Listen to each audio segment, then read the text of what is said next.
Normally closed contacts are a really interesting area for PLCs because, well, not only do they cause a little bit of confusion when it comes to the code because we've got to kind of think about our code in a different way, but in terms of simulation, they can be a little bit difficult to simulate. Now, when we have it, when we're just testing and debugging in real life, a lot of these issues can be overcome because everything's wired up and it's true for the way the way things are happening.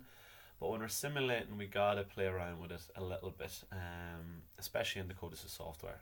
Okay, so what I want to do is I just want to introduce the idea of when something is wired, when an input is wired as a normally closed contact. Okay, and I'm not referring to some people call the negated contact the normally closed contact because it looks like the normally closed symbol, but this is a logic diagram, and ultimately this inverts the signal in code. But we're talking about in real life outside of the PLC, when something's wired normally closed into the PLC, how that affects it. So what I want to do is I'm just going to take a very simple bit of code to start us off with.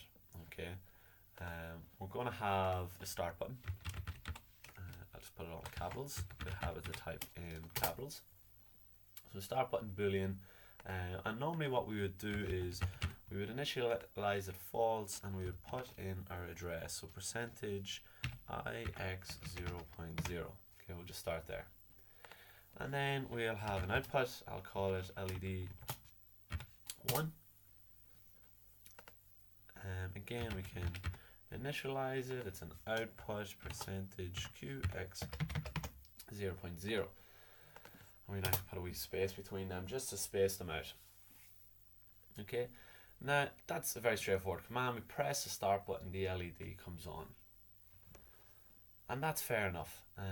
But that is only kind of fair and true when this input in outside the PLC, when it's wired, coming into the PLC, once it's wired as a normally open contact, because that means once we close it, we'll give a signal into this address port, so percentage I 0.0 at the PLC, and it'll close the contact then here, and then the LED will come on.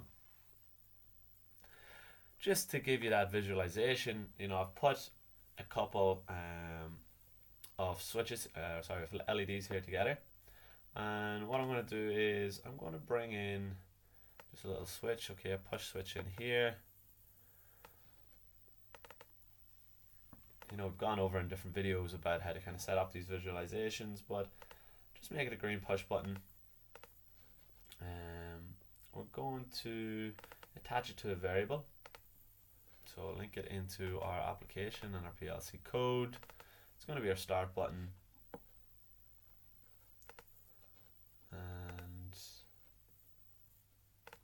And we're going to link our output to that green LED, or that LED 1 that we set up, right? Now if we're going to do our simulation, put it into simulation mode, we can then log in.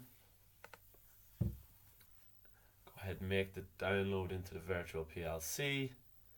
What I actually might do is I might bring this to the side just so we can see a bit of the code that's happening. Where's the best position to put this? Maybe up here. So press start. Now I just haven't pressed play. Put the PLC into run mode. Press start. Green LED comes on. Push it again. It comes off. So just what we'd normally tend to see. Now what I want to do is I want to put a normally closed push button here, and I want to try and simulate its behavior. Okay, now this is an input that's going to be wired normally closed. So let's just put this back. Okay, stop our PLC. We'll log back out, and we're back into our code. Right now, I'm essentially going to have something very similar. And what I'm going to do is I'm going to make another LED. Just call it LED 2. Okay. And then pop him in here, and I'm going to make a stop button as well. I'll call this stop. I'll call this stop. Now what I'm going to do is I'm going to make this wired normally closed. Okay, so I'm not saying I'm using a normally closed symbol here. I'm saying it's going to be wired into the PLC normally closed. So that means when the push button isn't pressed, it's giving a high signal into the PLC, and when we push the push button, that's going to open the contact, which gives a low signal into the PLC. So, well, I got to increase actually these here and increase this here. Now, what actually happens is when we're trying to simulate this, right? And what I'm going to do is I'm going to just comment him out. So double dash will comment him into green, so the PLC will ignore it. And I'm just going to go ahead and declare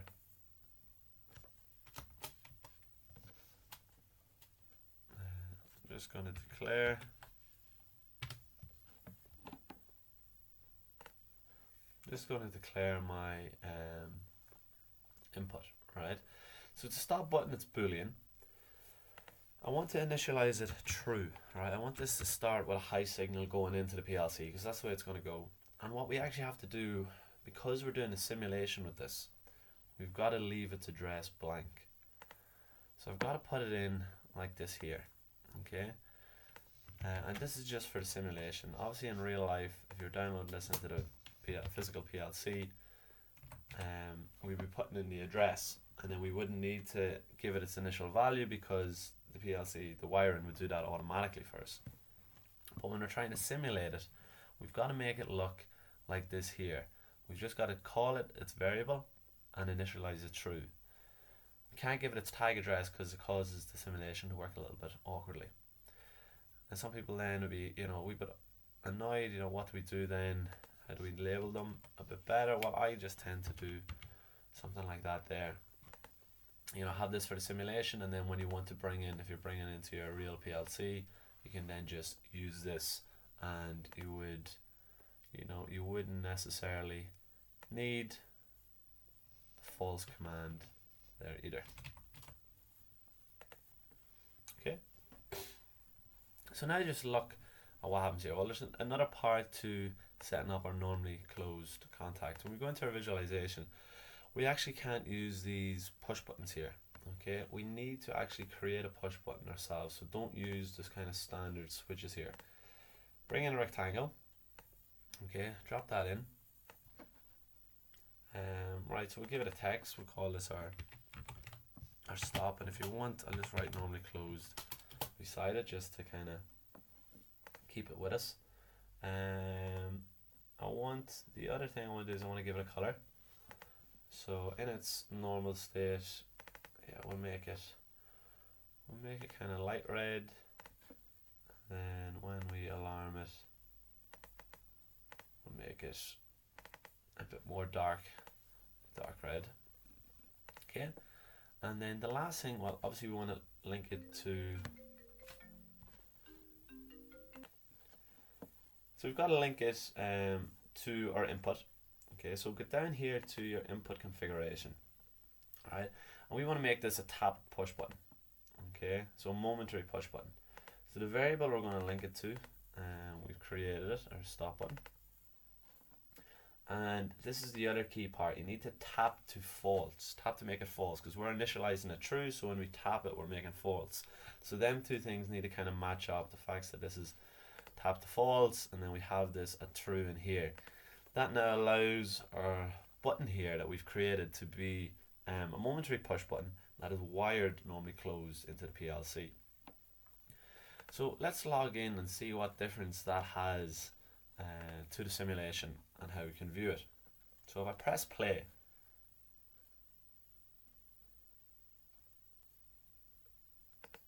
I actually haven't connected the output to a variable, so got to do that so we can actually see what's happening. Okay, now let's log back in again. Yes, so we press play. Look, the LED is on straight away. This LED is still behaving in the same way because we look at our code. The stop button is true, so that means there's a high signal coming in to the PLC, and if we use this contact, the standard input contact, well, whatever signal it gets in, it gives out. So it's getting in a high signal from the PLC at that port, so it's giving out a high signal. So that means the LED is starting on. And if we push it, now it operates the other way. You can see me clicking. This one's still operating the standard way.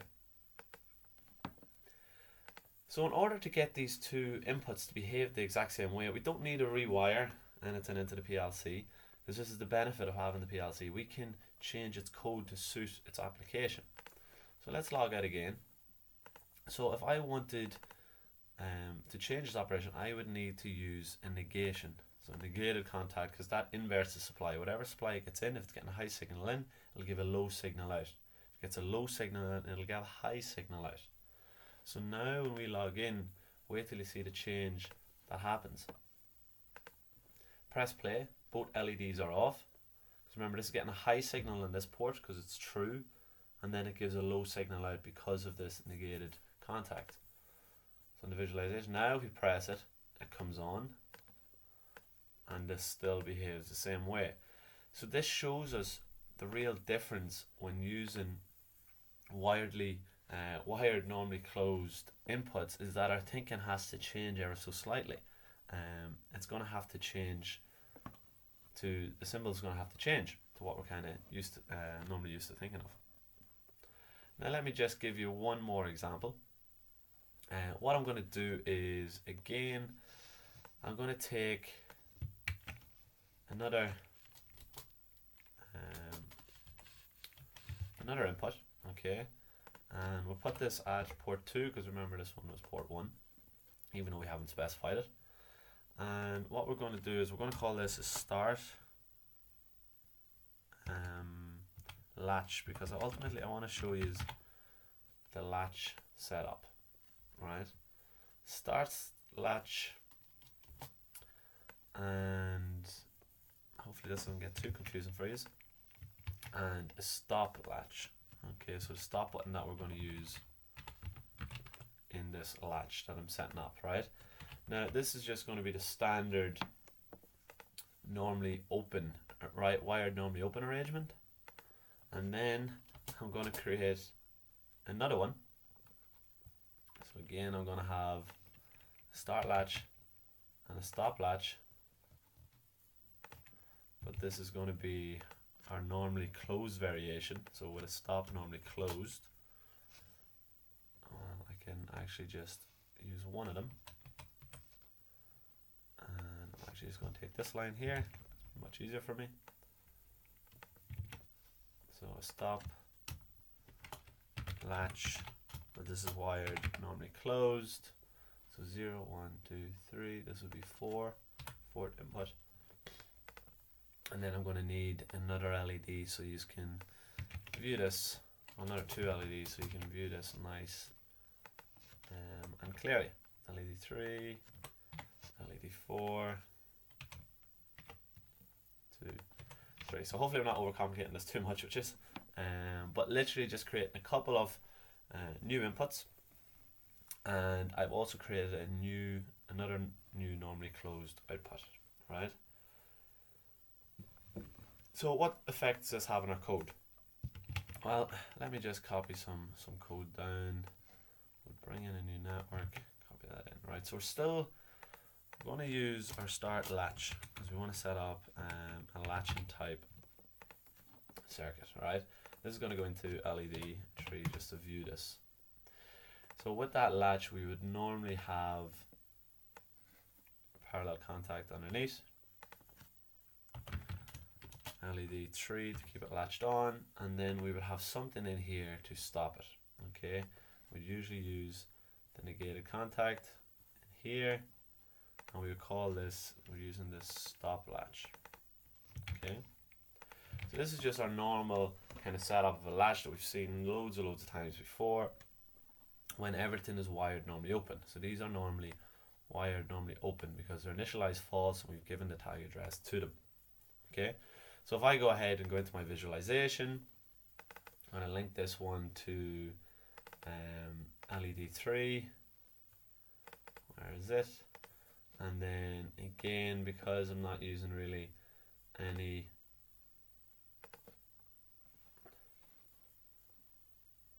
where's buttons, because I'm not using any wired normally closed push buttons here. I'm just going to bring in 2 of these into the toolbox. Okay, so both these are wired normally open as a start and a stop, and we'll just go ahead and link them to a variable. So just you can pull out this here.